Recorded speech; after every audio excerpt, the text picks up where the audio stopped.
महाराष्ट्रात MBA आणि वात्सु विशारद या अभ्यासक्रमाच्या प्रवेशाची मुदत CET सेलकडून वाढवण्यात आलेली आहे। 23 ऑक्टोबर 2024 पर्यंत MBA ची प्रवेश प्रक्रिया सुरू राहणार आहे।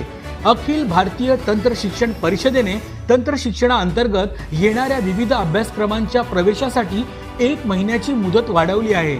यामध्ये प्रथम वर्ष आणि द्वितीय वर्ष लॅटरल प्रवेशाची मुदतवाढ विद्यार्थ्यांना मिळालेली आहे।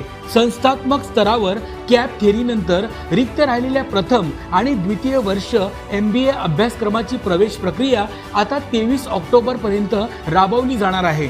महायुती सरकारमुळे विद्यार्थ्यांना हा मोठा दिलासा मिळालेला आहे।